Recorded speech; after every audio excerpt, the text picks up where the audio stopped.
Good morning. I got a truth bomb deck in the mail, and this is the one I pulled this morning. Meditate before you activate. Hey, Mom. This is the instruction that lets you know that you need to be centered before you take action. So meditate before you activate. Hello. Get clear in yourself before you take any actions. Hi. I don't know how long we're going to get to stay on today. Good morning. The girls are so crabby. They're so crabby. Hold on. There we go. Okay, there's a fresh Sesame Street going. Good morning. Good work yesterday, Tanya, on all those worksheets. Worksheets are good work. I'll have to do them. Hi, Angela. I'll have to do some today because I got caught up in the thing today where you want your spouse to do something with you, but they clearly don't want to do it. So they're like, well, I'll do it if you want me to do it. And that's like saying, well, I guess you can stick a fork in my eye if you want to. What kind of situation is that? That's difficult because I didn't come down last night because Heath said he didn't want to spend the night. But then it was snowing this morning, and he clearly, he didn't want to go. He doesn't like the drive. So at first I was like, fine, just stay home. And then I got all caught up in that, but I want you to go, and we didn't come down last night because you said you were going, and rah, rah, rah. It made me grumpy. I'm still a little grumpy about it. So, all you can do with that is do some worksheets on it. Because I think you should. And he doesn't want to. Hi, Sarah.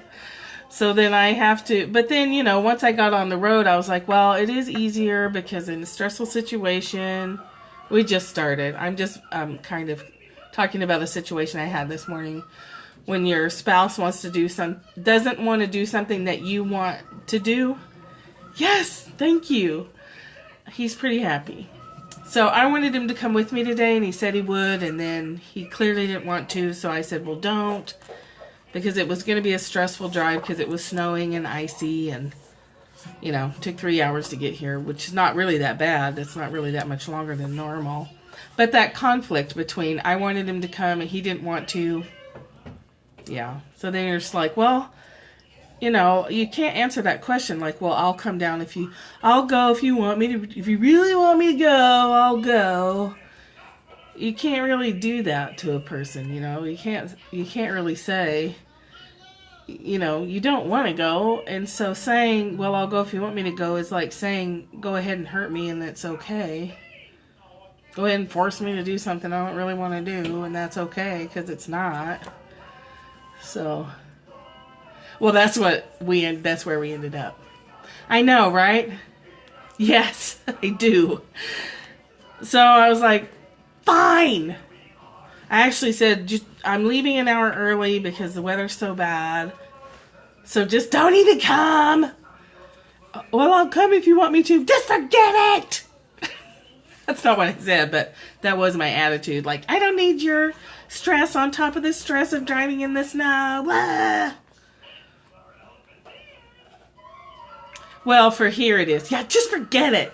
I can't claim a Colorado. I lived in Colorado for 25 years, so this is my first winter in the South again, but I grew up in Texas.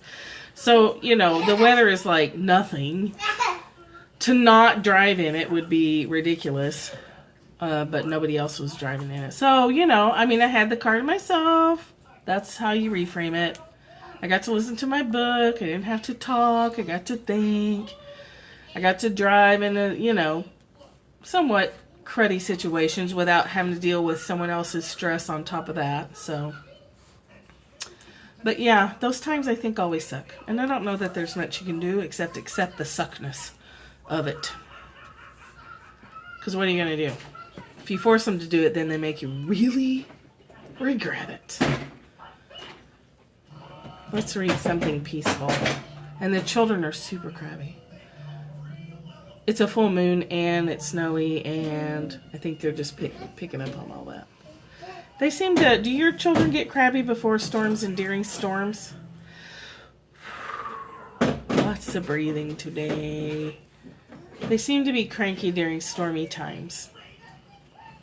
And the snow has stopped, but, you know, people here just freak out at the whole idea of an inch of snow. That makes sense. See, I wonder if they had headaches last night. They didn't sleep well, I guess. Yeah, I never noticed Morgan reacting to storms either, but anyway, today is super short. It's so short, I'll just hold it up here.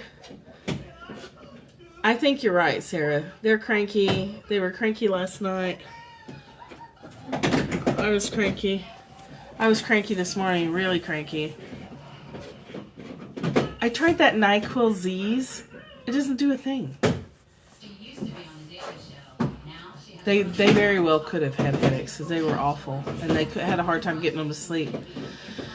So today's verse is only 2 verses. Today's chapter is only 2 verses. By no means. Return is how the way moves. Weakness is how the way works. Heaven and earth and the 10,000 things are born of being, but being is born of nothing. There's no but there. Heaven and earth and the 10,000 things are born of being. Being is born of nothing. What? There's been a couple lately where I'm like, and I get it. I feel like the person in the crowd that doesn't get the joke, where you're like, I don't get the joke. I don't get the punchline. It's not funny. Return is how the way moves. Weakness is how the way works. Heaven and earth and the 10,000 things are born of being, and being is born of nothing. I'm pretty sure it means something. Something comes from nothing, yeah. And the doing, I think that's also the doing without doing. Being, existing, is born from the void. It's born from the undefinable, the indefinable, undefinable. And then heaven and, yeah, and I think so. And then heaven and earth and the 10,000 things are born out of that. So there's nothing. Then there's being, and then there's everything that comes out of that. It's just written in reverse. So all the stuff come from the being, but the being comes from the nothing, the void. Sometimes these are require a little more thought than I have cylinders firing in my head. Oh, here I am. I'm Michelle Wolf, CaddyshackDesigns.com. What do you want, little toddler? And across the top are tabs for everything I do. Here. I'll give them anything today. You can have anything you want. You want the cell phone? Okay. Yuck. Push for your goals. No. For you guys who may not have seen it, here's our truth bomb for today. Meditate before you activate. Get clear, get calm before you take an action. Such a time waster, right? And then you achieve your goal and you're exhausted. You want so badly to tell them about doing without doing and invite them here. My experience, Tanya, has been is that if people are still bound up in the push to meet your goal, they don't really want to hear to let go. Yeah. If you do without doing, if you meditate, good morning, Linda, meditate before you take action, yeah, the action you take is going to get you to your goal fast, and you're not going to be exhausted and cranky when you get there. Let's pull another one just for fun. It's a new deck. It's her second deck. I actually don't have the first one yet. Meditate before you activate. Sounds like a rap. I'm so glad it didn't resonate with you either. So let's swing open another one and just see. You were, Linda. Whoa, cool. Oh, here's the other one. Know makes way for yes. No makes way for yes. Which really goes in line with that. Like, saying no to the current paradigm of push, push, push. Yeah, cool. Papa! Makes way for an easy, easy yes. Because you know where to go and you know what to do and you call at the right time and you're on the corner at the right moment. Oh, yes. You guys, Linda's making bracelets now that you can drop essential oil into, and you can get them however big you want with whatever stones she has. And there's little beads that are made out of lava, I guess. And you can put essential oils in them. Yes, please, God, get centered first before you decide to take an action, especially if you're in a place of needing to make decisions. Lava stone beads, yeah, those are cool. Put your website up, Linda. Or the name. Takes one to know one, Tanya. You're totally creative, too. So let's see how Stephen Mitchell interprets that. The bracelets are gorgeous, and the prices are insane. They're so inexpensive. Return is the movement of the Tao. Yielding is the way of the Tao. All things are born of being, and being is born of non-being. Divinita Designs on Etsy. So you can Google that, Etsy and Divinita Designs, and the shop will come up. It's a little bit down the page because I keep having to Google it. But this is a little more clear today. Oh gosh, Angela, that's fine. Yeah, Tanya, right. After we buy some bracelets, you need to raise your prices. Well, she had them at 42, and I didn't think that was that bad. Return is the movement. Yielding is the way. And all things are born of being, and being is born of non-being. So there's nothing, then there's being, then there's all the things that come out of that. And all the things that come out of that are... She's speaking in tongues behind me. Can you hear her? A little fountainhead. Avery. Oh,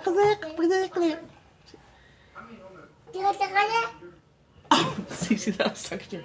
Excuse me. Did you say something?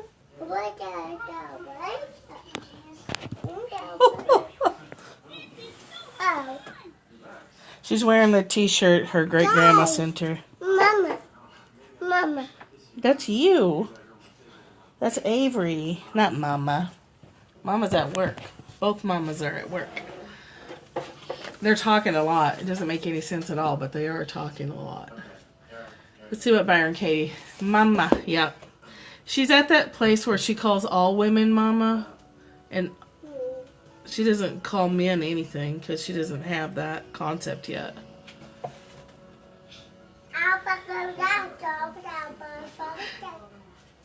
It's talking.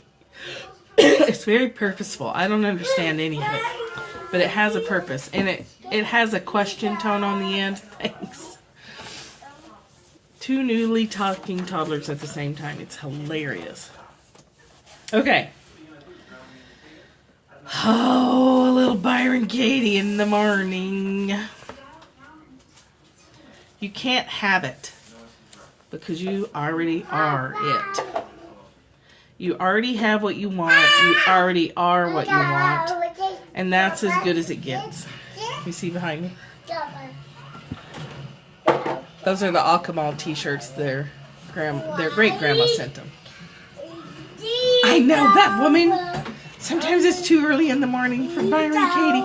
But, I mean, I still sometimes have the temptation of just like, yeah, well, you know what? I'm crabby and I didn't get enough sleep again and I don't feel good and I'm going to be crabby today. So, screw you, Byron Katie. But that thought almost never happens, and then it's very fleeting because it's like, well, then I'm going to suffer all day. Instead of just suffering while I'm, briefly cranky in the morning, I'm going to suffer all freaking day long. And then if what we create is a response to what we're putting out, I don't want to be putting out junk for any longer than I have to. And who can stay crabby with that going on in the background? Don't get stuck back there. Yeah, then you read and you're like, well, duh. You can't have it because you already are it. To argue with the experience of reality is a lie. A lie. The work can give you this wonderful awareness. The awareness of the lie and the power of truth. The beauty of what really is. The 4 questions unravel each story, and the turnaround leads back to the storyteller, you. You are the storyteller. You have become the stories you told yourself and other people told you, and you took on their stories. And you are what lives prior to every story. So being comes from non-being. But we are the non-being. Also, that's where we come from. Every story, everything is God, reality. It apparently emerges from out of itself, and it appears as a life. It lives forever within the story until the story ends. From out of itself, I appeared as my story until the questions brought me home. I love it that inquiry is so unfailing. Story, suffering. Inquiry, no story, no suffering. Freedom is possible in every moment. And that is absolutely true. I mean, I've spent, years not doing this work and not deconstructing my stories. And the minute I sit down to do it, it always works. I always feel better. I might still feel bad, an hour from then because of something else, or I may have to revisit the same story several times. It's quite a little show in the background. Freedom is available in every moment, and all you have to do is ask these questions, or any questions, really. Asking any questions will get you going. When I say things like, until I'm free to be happy in the presence of my... Right, Nina. Exactly right. Nina, you're on my list of emails to respond to today, too. Or tomorrow. Probably tomorrow. Until I'm free to be happy in the presence of my greatest enemy, my work's not done. Watching periscopes of people who irritate me is really enlightening. You get to find who's irritating you, and then you can then you know where your buttons are. But that's a tough one. Until I'm free to be happy in the presence of my greatest enemy, my work's not done. People can hear that as a motive for doing inquiry. That's a hard word, like rural. It's not. It's an observation. If you do the work with any kind of motive, listen to this. If you do the work with any kind of motive, the pushers, the pushies, or the super fruity. So extremes, the super pushy or the super fruity.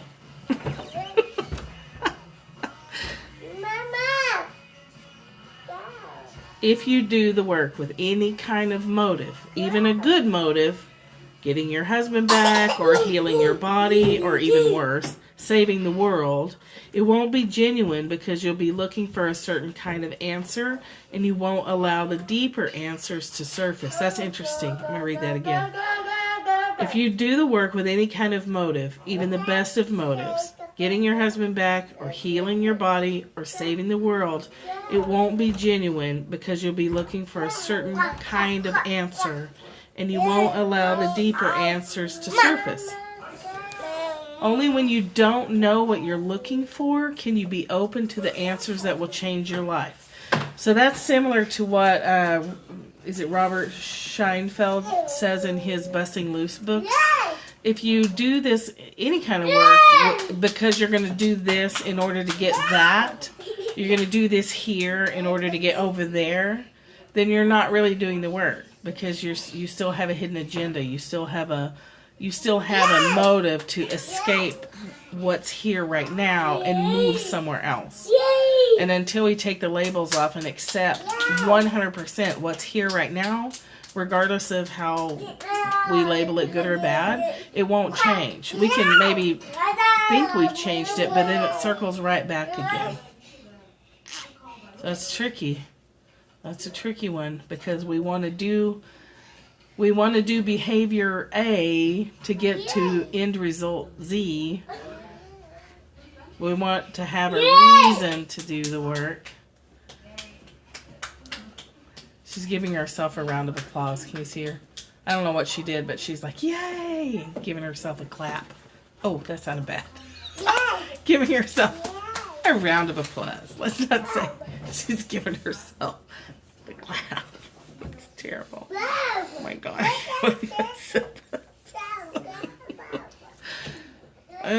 Moving on.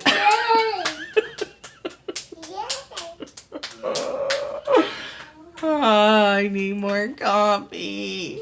Starbucks was closed this morning. Can you believe that? Those bastards. I was like, the weather's not that bad. If Starbucks in Colorado can stay open and Minnesota can stay open, so can you. I know, I was horrified, Tanya. Okay, I need more coffee though. Yay! Yay!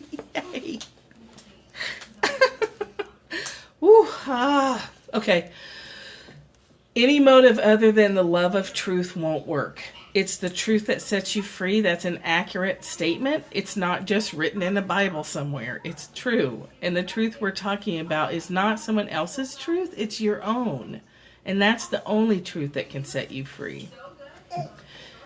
Yielding or surrendering to the way of it is easy once your mind is clear. What people call surrender is actually a noticing. This is interesting. You notice that everything is continually disappearing.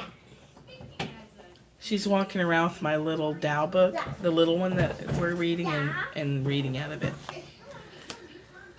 What people call surrender is actually a noticing. You notice that everything is continually disappearing. That's the beauty of meditation, is you notice that everything's just coming and going all the time. So there's really no reason to get upset about much. And if you do get upset, to find a way to get through it or over it or accept it and move on faster. You celebrate it as it goes back to where it came from. Non-existence. The non-being that being arises from. Sometimes this book helps me understand the other book. And eventually surrender ceases to be necessary. So think about that. You become so used to constant acceptance, you aren't surrendering anymore because there isn't a need to. Because you're not hanging on to something that needs to be surrendered. You're already living surrendered. You're already living accepting what's coming and going without argument, without fighting against it, without getting tangled up in your head from your own storylines. Eventually, surrender ceases to be necessary. The word implies there's something outside of you to surrender to. But you just notice what isn't. Yes, and that will keep you from saying the no. That will keep you from saying sacred no's. From saying the no that leads to yes. Yes, don't hurt her feelings. You're going to hurt their feelings if you say no. Yeah. We need to be taught how to say respectful no. And when no is sacred and respectful and when it's not, when it's petty or whatever. There is a difference. So the word surrender implies there's something outside of you to surrender to. Good. That's going to lead you to a great space. You notice what isn't, what's gone, what you can never prove existed in the first place. A sound, a name, a picture, a voice. You keep noticing until finally there's nothing to surrender to.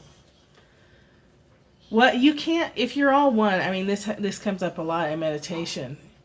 Yes, you need to honoring your sacred no. You say no for yourself from a sacred place, and you're doing what's right for everybody else, even if they don't see it that way.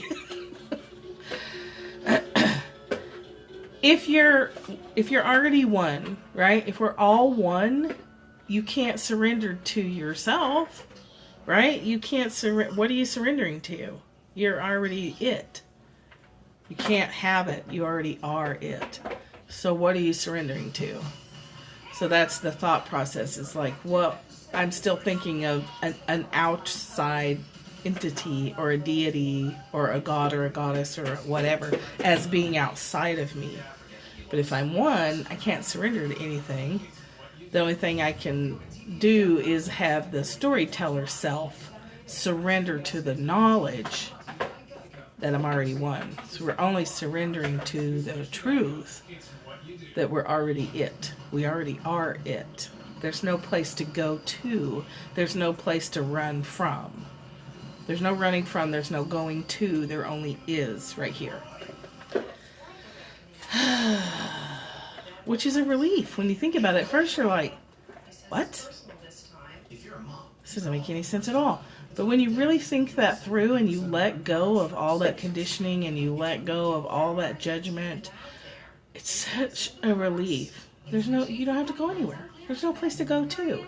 So anything that arises is just beautiful in its purity because it's arising from this pure, non-agenda place.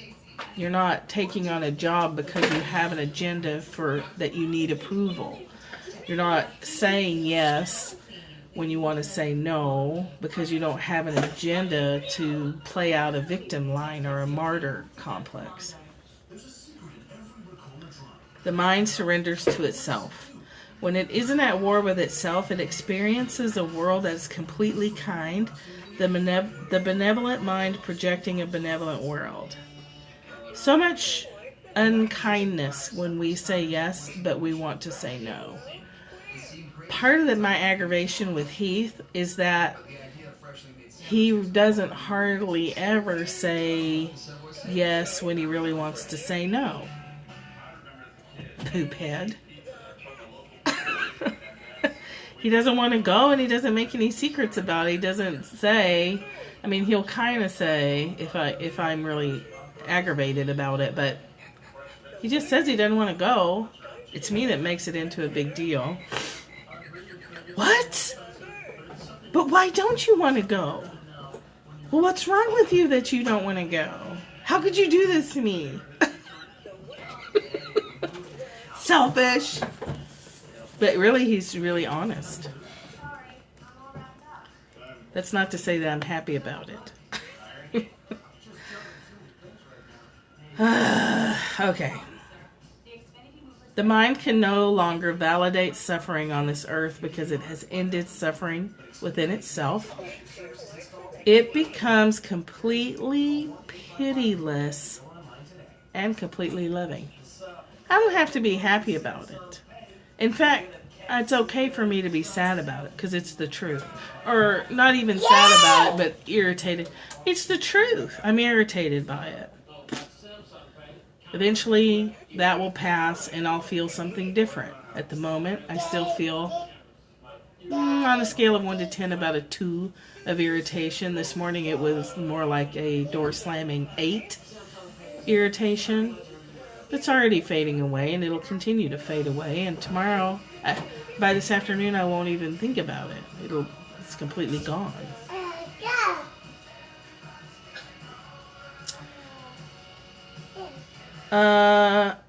People ask how I can live as if, yes, because Lord, I have, made him come along and the resentment was palpable. Nope. Ow. People ask how I can live as if nothing has meaning and I'm no one. It's simple. We're being lived. We're not doing it. It's not personal. Without a story, we move effortlessly, fluidly, without resistance. It's the resistance that hurts us. It's the resistance to the reality, to the acceptance of what is. It's feeling negative and trying to force ourselves to feel positive without acknowledging that we feel negative in the first place. Just acknowledge it and it moves on through. People will say, well, just shift your focus and just be positive. You can't really do that unless you deal with the negativity first. Otherwise, you're just suppressing it. That's not helpful. But this way of living can be very frightening for people who think that they have control. In case you haven't figured it out yet, you don't have any control. How can you not care but still be caring? That's how they see it. Is that rhetorical? Or what you care for is the truth. Your care for the truth overrides any other kind of caring. I want honesty more than anything else. Yeah. I'd rather have honesty than fake to make me happy. And then I find out later that someone was just going along with it to make me happy, and then I'm furious. What? Why would you do that? Why would you do that to yourself? Why would you do that to me? That's annoying. Don't do that. Stop it. You don't have control, okay? So just go ahead and get over that one. This possibility can be very frightening for people who think they have control. So question your thoughts and see how life goes on so much more kindly without you. Even in the world's apparent collapsing, I see only joy. Dan shows me something, say, about football, and I discuss it. And then I say, but I really don't care about football. I don't care about football. I do care about having those discussions, because if something's important to someone I love, then I just like watching their enthusiasm. I like sharing their enthusiasm for a subject, even if it's football or fishing, that where I'm like, couldn't care less. Couldn't care less. Yes, exactly.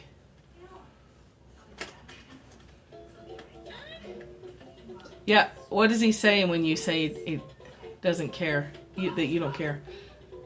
Sports all.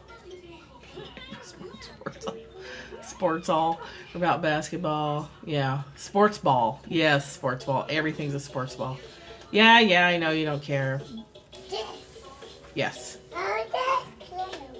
Yes, being interested in subjects that your spouse is interested in and getting your entertainment just from their interest. Does he say that you seem uncaring, or are you afraid that you're uncaring? I'm sorry, I'm having trouble tracking.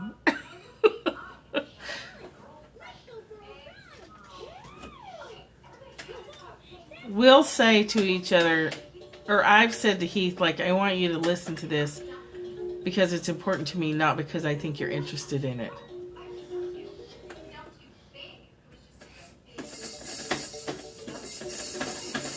Well, that's how I see it, but not how he sees it.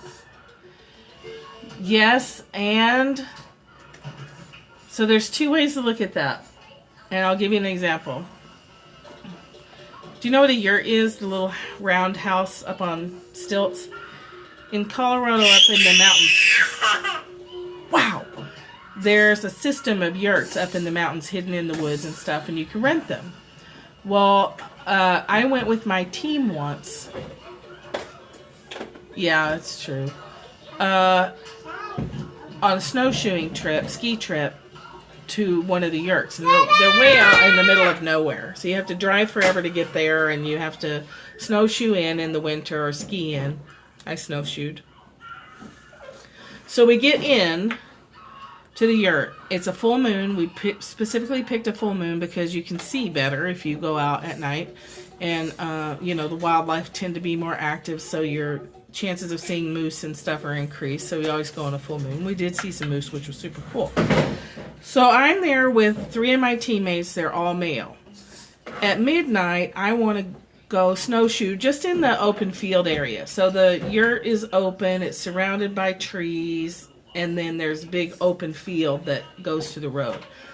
I want to go snowshoe out by myself. It's midnight, full moon. One of my coworkers is like, well, no, I'll go with you because you'll be safer.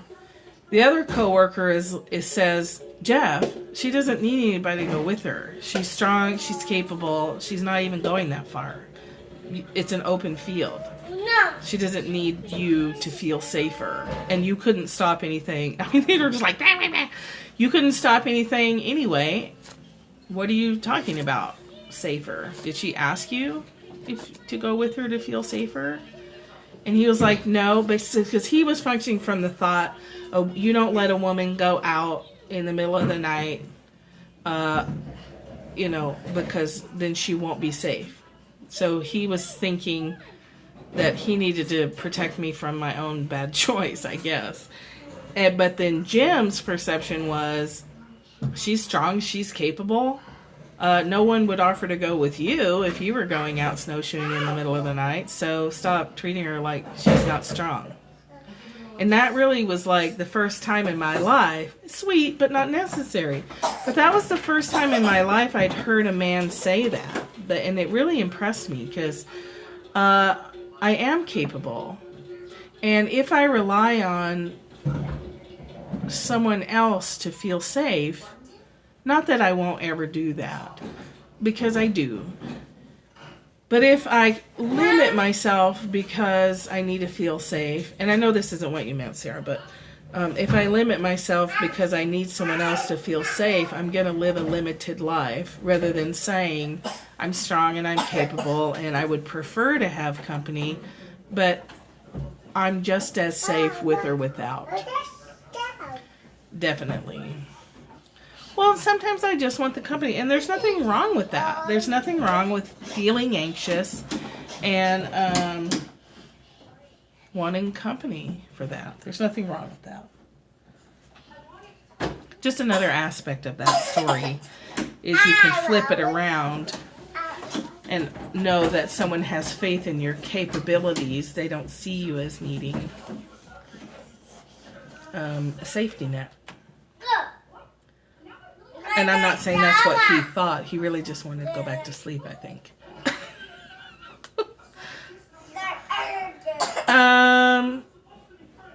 Okay, so if you knew how important you are, you would fragment into a billion pieces and just be liked. If you knew how important you are, you would fragment into a billion pieces and just be liked. Any concept keeps you from the awareness of that. Any story keeps you from the awareness of how important and powerful you are. If you really knew who you are without your story, you'd have to be the nameless, the limitless, the ecstatic, just a fool, the holy fool, crazy with love. It's so painful to live outside the light. I don't know how people do it. It was so painful, I could do it for only 43 years. In parentheses, she writes 43 centuries.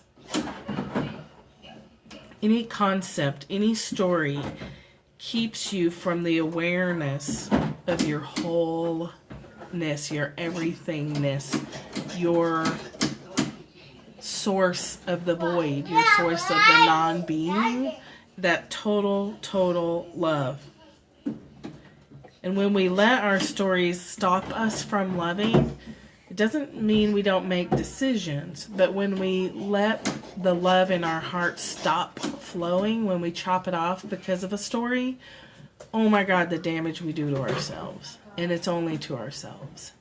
It's ultimately to ourselves, the damage we do when we say, I'm not going to love you today. I'm not going to love you because I don't like what you're doing. I'm not going to feel love for you because I don't like what you're saying. I don't like that you're not in agreement with me, so I'm not going to allow my heart to flow the love that is supposed to be flowing all the time. That hurts our hearts. It hurts our bodies, and it wounds us. Unconditional love isn't some airy-fairy, like, fruit bomb thing that just sounds fun to say. Unconditional love is our truth. It's our true state of being. And when we're not doing that, it's harmful to us. That's why we seek it. Not because so we can love everybody unconditionally and they'll think we're awesome because we're so unconditionally loving, but because that's the only way we live on this earth in this body, fully in our truth, fully truthful, fully present, without a story. Because without a story, you would never stop loving. How could you? It takes a lot of energy to stop loving. It hurts to stop loving. So you wouldn't ever do that if you were fully present. Yes, me too, Tanya. That's why I don't stay mad at him for very long. Because I want to do that for me. I don't want to stop loving him for him, although it benefits him. I want to be unconditionally loving toward him for my own sake, for my own health, my own well-being. Because to chop it off is painful.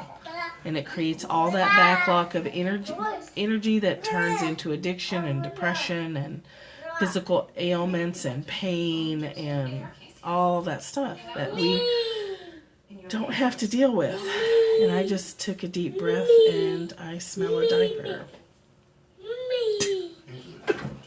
I'm going to stop letting you because you have a poopy diaper. It's good for, yeah, it's ultimately good for me. It's good for him. And it's good for the world. Yes, forgiveness is really for ourselves. It's really for ourselves. So, there's no diaper. It's just a story. Byron Katie. It's not snowing here. It stopped snowing. I know. I'll show you them playing over there. They're in their little car. What are you guys doing over there? Who pooped? That's what I need to know. Can you see Ashlyn? She's over there too. Oh, there she is. Aren't they cute in that little car? What are you guys doing over there? Oh, baby. Do you see a baby? Look at that. Do you see a baby? Where's a baby? Who's that baby? Who's that baby right there? Says Ashlyn. You say Ashlyn? Do you say baby? Baby. Baby. That's a baby. Baby. Baby. I love their little girl voices. Can you say baby? Who's that? Who's that? Baby. Home. Baby. I know, right? It smells really bad too. Say hi. Yeah. It smells so bad. Oh God, it's horrific. Yeah, they don't care. Why should they? They have no shame. See if you can go through the day shameless like a toddler. Whoops, hey. Now there's arguing. The story over who gets to own the truck today. It's my truck. No, it's my truck. Their stories are starting now. It's my truck. You can't have it.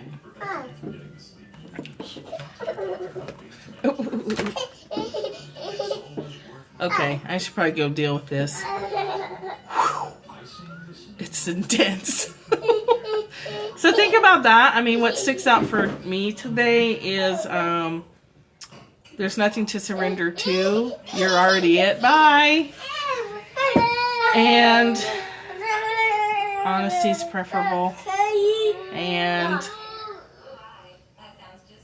unconditional love. Unconditional love. For your own sake. For the health of your own heart. I think he's gone. I'll tell him.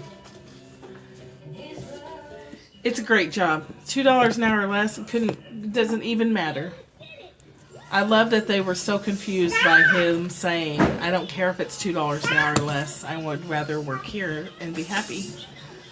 Yeah, there's some interesting concepts in this one, Michelle. I think I'll listen to it again myself on my way home. Good reminders. I will. I'm excited for him too. He was really excited yesterday and about it, and you know, it felt good to call the jerk place.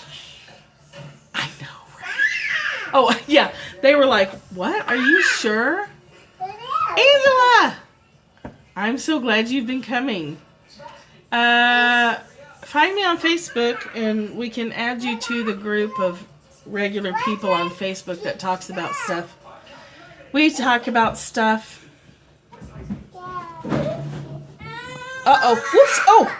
Uh-oh. Okay. Okay. Hold on. Oh, you're fine. Oh, you're fine. Come here. Oh, you're fine. Oh, you're fine. Aren't t-shirts and diaper butts the best? Look at that butt. Okay, we're gonna go. Say bye. Say bye, baby. Bye. Okay. Perry fam. Diaper butts. Okay, I'll see you later. Love you guys. Say bye. Say bye.